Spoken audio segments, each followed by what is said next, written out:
Graça e paz do Senhor Jesus, queridos. Obrigado por estar aqui no canal. E hoje nós vamos falar sobre união estável e morar junto. Porque esses tipos de relacionamento são um pecado para Deus.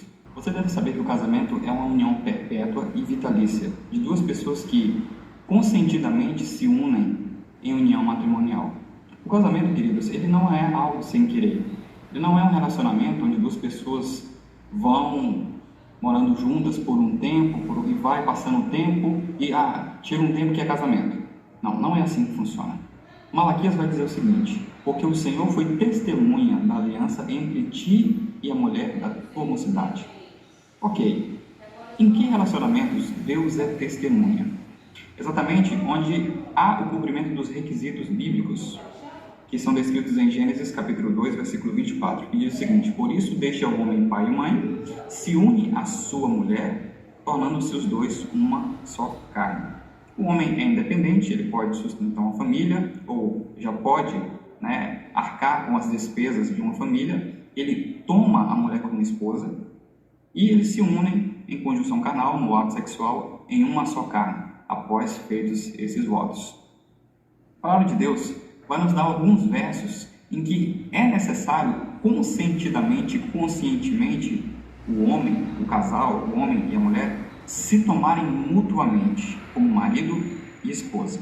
Em Gênesis 24, 67, Isaac, ele toma Rebeca como esposa, ele a toma como mulher dele e ela o toma como marido. Isaac conduziu-a até a tenda de Sara, mãe dele, e tomou a Rebeca, e esta lhe foi por mulher.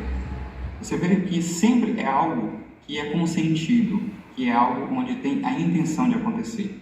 Gênesis 25, 20 vai dizer: e era Isaac de 40 anos quando tomou Rebeca, filha de Betuel.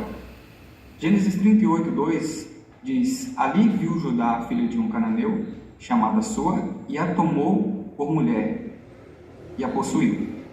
Ele toma, ele assume socialmente aquela pessoa como esposa, aquele homem como marido. Então você vê que o casamento não é algo sem querer, não é filho que torna uma união, um relacionamento, um casamento diante de Deus. Não é tempo de união que torna um relacionamento, um casamento diante de Deus. Esses requisitos aqui, eles têm que ser cumpridos. Há necessidade de que o homem tome a mulher, de que um tome ao outro, dentro dos votos matrimoniais já conhecidos, você sabe muito bem. O problema da união estável em relação a isso, queridos, é que não há esse consentimento dos dois.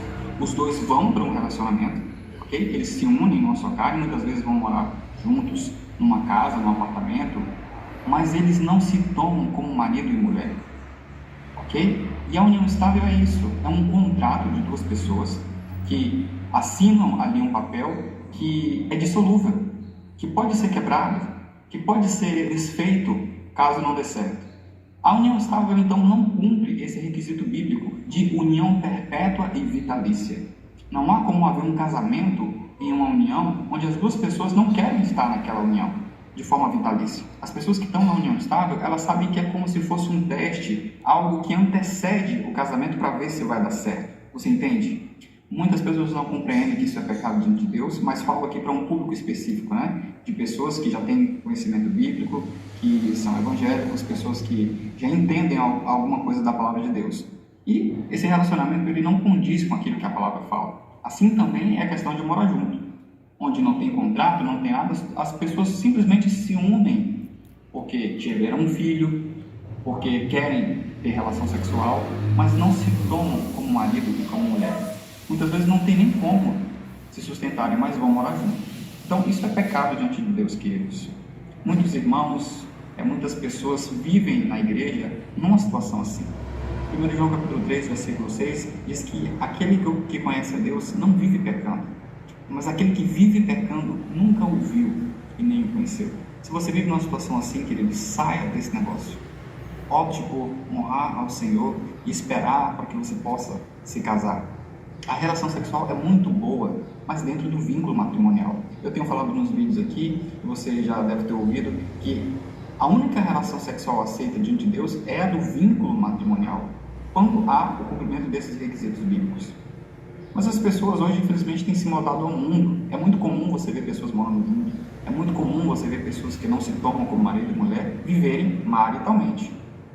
E a igreja não deve se moldar a isso. E aquelas pessoas que na igreja vivem essa situação, simplesmente a Bíblia diz que estão longe da vontade de Deus. Não podem ter comunhão com Deus vivendo em pecado. Por mais que cantem, por mais que preguem, por mais que possam ir aos templos, isso não quer dizer nada. Porque nós temos que viver em obediência, cumprindo aquilo que o Senhor nos ordenou. Veja que é muito importante compreender isso.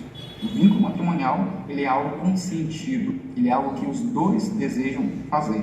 Se unem diante de um pastor, diante de um padre, diante de um juiz de paz, diante das autoridades estabelecidas. De forma que ali sim, cumprindo esses requisitos, votando perpetuidade nesse vínculo matrimonial, há um casamento. E é desse tipo de relacionamento que Deus é testemunha, como diz Malaquias 2,14. Então, espero ter esclarecido um pouco mais como funciona a questão da união estável de morar junto, que são fornicação diante de Deus. Aqueles que vivem nessa prática vivem pecando, inclusive 1 Coríntios 6,9 vai dizer que fornicadores, adúlteros, bêbados, maldizentes e uma gama de outros pecados, lá, pessoas que praticam esses pecados, não herdarão o reino dos céus, justamente porque vivem nessa prática pecaminosa. O texto ali está falando para qualquer um que vive nessa prática, tanto ímpios como pessoas que conhecem a Deus. Que o Senhor abençoe a sua vida, que Ele fale com você através dessa palavra